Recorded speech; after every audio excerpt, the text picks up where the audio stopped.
अहीर एक खतरनाक वीर योद्धा जिसके बहादुरी के बारे में क्या कहने, जिसने इतिहास तक को बदल डाला। दोस्तों, अहीर यानी कि यादव, जिनके रग रग में बहादुरी भरा हुआ है। इनकी बहादुरी की तारीफ जितनी भी की जाए उतनी कम है। जिनके आत्मा में बसी है भारत माता, चाहे वो जिस क्षेत्र में हो, देश की सुरक्षा में या फिर देश की अर्थव्यवस्था यानी कि राजनीति में हो, वो किसी भी क्षेत्र में अपनी डंका बजा देते हैं। जैसे कि 1947-48 की युद्ध ही ले लीजिए ना, जो कि भारत और पाकिस्तान के बीच हो रही थी, जिसमें पाकिस्तान का हर बार की तरह एम था कि वो कश्मीर पर कब्जा करे। लेकिन हमारे देश के 55 अहीर सैनिकों ने 700 पाकिस्तानी पठानों को मारकर भारत को जीत दिलाई। और इतना सब होने के बाद भी कुछ लोग कहते हैं कि हमें अहीर रेजिमेंट की जरूरत ही नहीं है। लेकिन दोस्तों, आप लोग सोच रहे होंगे कि क्या वे 55 अहीर युद्ध में मारे गए या फिर बच गए? क्या हुआ उन अहीरों का? भारत तो जीत गई, लेकिन क्या उन अहीरों को इंसाफ मिली? ये सब जानेंगे वीडियो में। बस आपसे आग्रह है कि वीडियो के अंत तक बने रहे। एंड हेलो फ्रेंड्स, मैं हूँ आपका इन्फ्लुएंसर दीपक और शुरू करते हैं।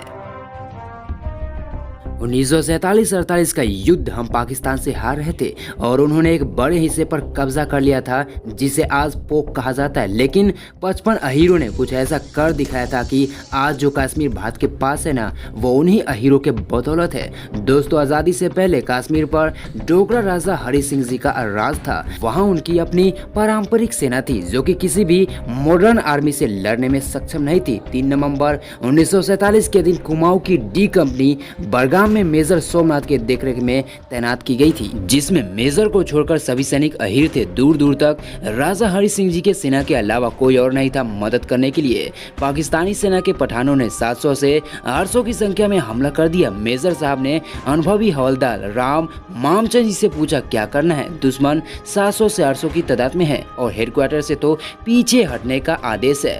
55 जवान और जयकोस की जान की भी सवाल है। राव साहब ने कहा, मेजर साहब, अरे हमें पीछे हटने की आदत नहीं है, जान लेने आए हैं और देने आए हैं। ऐसे ही बिना लड़े पीछे हट गए तो क्या मुंह दिखाएंगे? हमारे सामने लड़ने मरने और मारने के लिए 3 रास्ते खुले हैं और चौथी रास्ता तो युद्ध भूमि के बाहर की तरफ जाता है, जो हमेशा के लिए हमारे लिए बंद ही होगा। चिड़ियों से मैं बाज तराऊं, 1.25 लाख से 1 लड़ाऊं, तभी कृष्णवंशी अहीर कहाऊं, यही उन्होंने कहा। और इतना सब बोलने के बाद उन्होंने कहा, मेजर साहब, 55 जान बचाएंगे तो बड़गाम और श्रीनगर भी नहीं बचेगा, पाकिस्तान का ही हो जाएगा। हेडक्वार्टर से कह दो हम तैयार हैं और अपना काम शुरू करते हैं। हेडक्वार्टर से फिर वही जवाब आया और कहा गया कि दुश्मन बहुत ज्यादा है, मदद पहुंचने में बहुत समय लग जाएगा, वहां से तुरंत निकल जाओ। मेजर साहब पहले ही घायल थे, वे बंदूक नहीं पकड़ सकते थे, तो वो भाग भाग कर जवानों को गोलियां पहुंचाने लगे।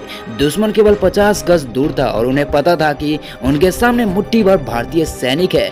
फिर भी वीर जवान दुश्मन की आंखों में आंखें डालकर गोली चला रहे थे। दुश्मन को 1 इंच तक उन्होंने नहीं हिलने दिया। हेडक्वार्टर से मेजर साहब का अंतिम संदेश था कि हम भले ही दुश्मन के सामने में बहुत कम संख्या में हो, लेकिन हमें अंतिम सांस तक लड़ना है। जबरदस्त युद्ध हुआ। गोलियों की बारिश से आदमी क्या जंगल के पेड़ भी छल्ली हो रहे थे। 6 घंटे भयंकर युद्ध चला।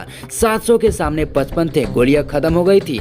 दुश्मन को पता चल गया और वो एक साथ टूट पड़े। इस बार उनका सामना संगीन थामे हुए घायल शेरों से हुआ था। पठान गोलियां चला रहे थे और अहीर संगीन। 6 घंटे के बाद फर्स्ट कुमाऊन के जवान क्षतिपूर्ति के लिए आए और वहां का मंजर देख हैरान रह गए। इस एक्शन में पूरी कंपनी शहीद हो गई थी। हर एक जवान के शरीर में कई कई गोलियां लगी हुई थी और काया खून से पूरी तरह से लथपथ पड़ा हुआ था। सबने अपनी राइफल का बियॉन्ड थामे रखा था। तीनों तरफ से घिरे रहने के बावजूद भी 6 घंटे में 350 पठानों को परलोक भेज दिया था और बाकी बचे पठान भाग गए थे, वो भी डर कर।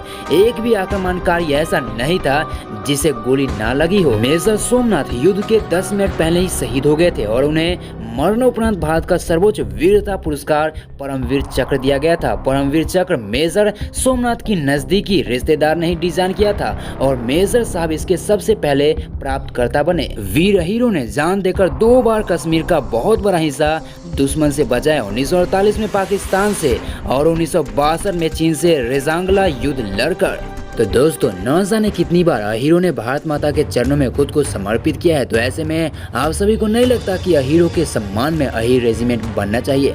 क्या आपको नहीं लगता कि उन 55 अहीरों को एक सम्मान के रूप में अहीर रेजिमेंट बनवाना चाहिए? और आपको नहीं लगता कि उन 55 अहीरों को इंसाफ मिलना ही चाहिए? सो प्लीज़ यार हमें कमेंट कर ज़रूर बताएं। और ऐसी अमेजिंग वीडियो पाने के लिए प्लीज़ मेरे चैनल को सब्सक्राइब, वीडियो को लाइक करना ना भूले।